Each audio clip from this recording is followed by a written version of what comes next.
The island country of Australia is known for its high concentration of venomous wildlife. From snakes to spiders, this wild place boasts some of the most dangerous creatures in the world, and its tide pools are no different.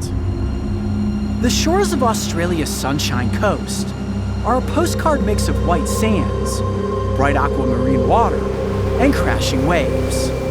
They're also home to some of the world's most dangerous tide pools. So what exactly is a tide pool? All continents are wrapped with shorelines, and when the tide recedes, tide pools form.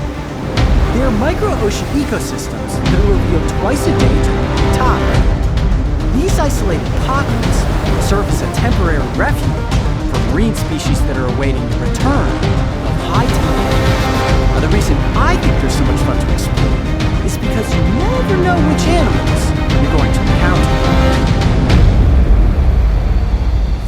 So this is pretty much where the beach runs out and the tide pools are going to begin. Now we've arrived here at the perfect time of day. The tide is receding back, which means all of these pools are going to become exposed. However, with the exposure comes a lot of dangers, specifically the environment. Slippery rocks, guys. Now this area here, check that out, totally dry because it's been exposed to the sun for a couple hours. But as we get deeper into the pools, it's gonna get treacherous. So let's make our way through this boulder field and start looking for creatures.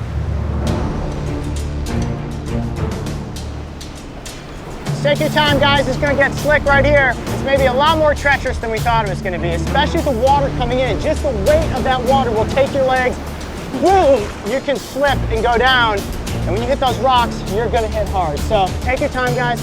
Let's find ourselves some tide pool creatures.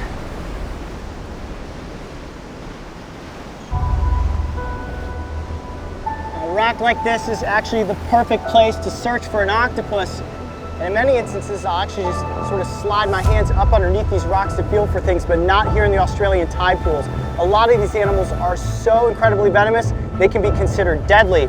Interesting story is that just a couple weeks ago in this exact area, a tourist was here visiting Australia. She was in the tide pools and she saw a blue ring octopus. Did not know what the species was, picked it up and admired it, and then let it go. And the thing that's so dangerous about this species is the bite also contains a numbing agent. So she was bitten, didn't realize it, and 20 minutes later, walking down the beach, collapsed in cardiac arrest. She had to be life flown to the hospital. There she was in coma for 2 weeks. Miraculously, she did recover and survive, but that's an indicator as to just how dangerous these creatures in the marine pools really are. All right, the tide's continuing to drop, the conditions are becoming optimal, and I have a good feeling that we're gonna really start finding some creatures.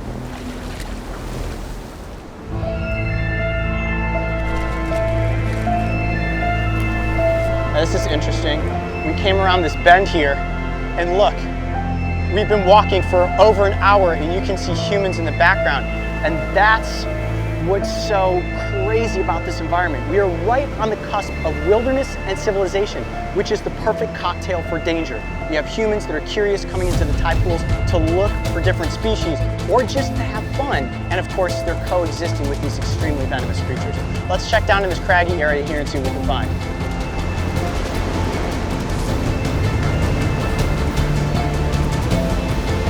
Oh, look at this, check this out. Oh man.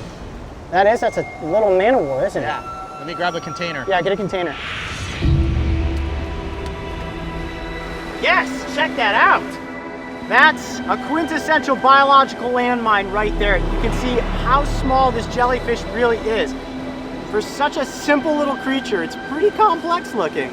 The coolest thing about it is the blue coloration, right? One of my favorite words, aposematic coloration, basically warning you that I am toxic.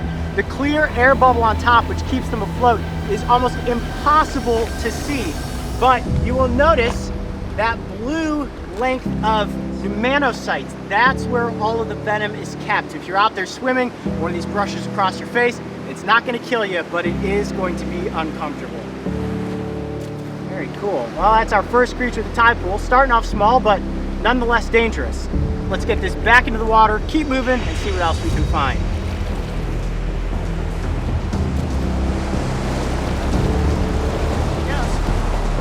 As the tide continued to recede, more tide pools were becoming exposed, increasing our chances for finding animals. One of the best places to look is under rocks. But then again, sometimes the least expected encounters can happen by simply being in the right place at the right time. Dude, sea snake! That is a sea snake. Oh my goodness! Yes! These are extremely venomous. Oh, okay, he's like, somebody's in the environment. Sea snakes are some of the most toxic reptiles on the face of the planet. Let me see if I can lift it up here. I have to be very, very careful. A bite from this snake could kill you.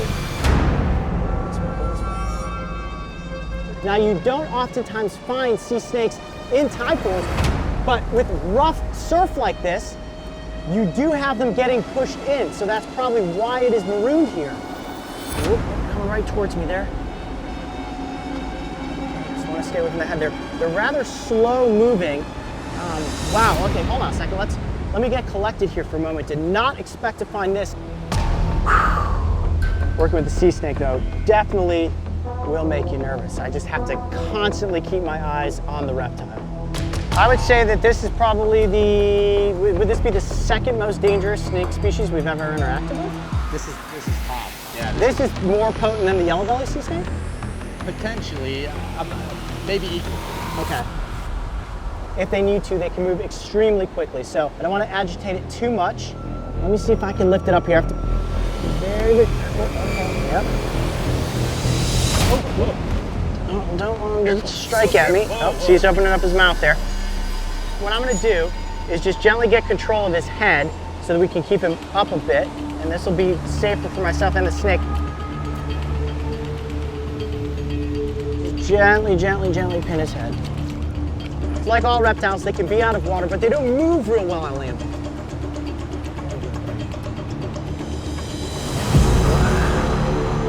It is a neurotoxic venom that these snakes are armed with. And the venom is extremely potent. That's because they're hunting for fish. Imagine how fast a fish is. So this snake needs to bite the fish and immediately be able to take it out. There you go, now it's opening its mouth. You can see those rows of teeth in there. You can also see the way that the jaws separate. So think about a reptile like this consuming a fish. Their head completely needs to deconstruct and stretch so that they can swallow their prey down. If you were to be tagged by a snake like this, it could cost you your life. If you were to ever come across a sea snake in the tide pool, whatever you do, I urge you, do not try to interact with it. Do not pick it up. While it may seem docile and it doesn't move very quick, if it manages to get a hold of you, you're going to be in some serious trouble. Now, you may be saying to yourself, well, Coyote, why don't you move it out into the deeper water? That turbulent surf would only throw the snake around. It would be very violent for it. So as the tide continues to come in, which it's doing right now, we will eventually fill this pocket with water and the snake will be able to gradually move its way back out into the ocean. Interacting with a highly venomous snake is never easy. Your heart races, your hands fight to keep steady, and your adrenaline skyrockets. Remember, just a single bite packs enough venom to kill a human. So far, I think it's safe to say that these tide pools are living up to their dangerous reputation. We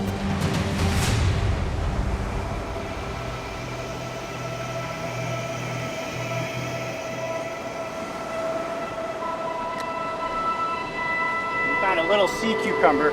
This is a tiny little one. Let's see if we can coax it out. And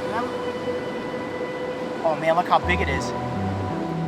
Whoa. Wow. Man. Way bigger than I thought it was going to be. Look at that beaster. Now it is full of water right now. Oh, look at that. See, that's what they do.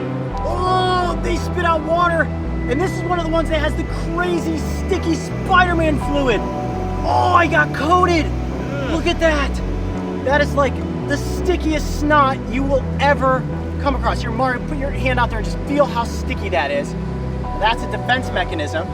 That's not going to cause me any harm, but if you were a predator and you got that tangled up in your mouth, it would be no fun. Look at that bulbous sea cucumber. Oh, buddy, look at you. Oh, yeah. And that's another defense there. Squirt out water, and all it needs to do is push its little head and mouth part out from underneath one of these rocks, and it's continuing to filter food and sand through its body.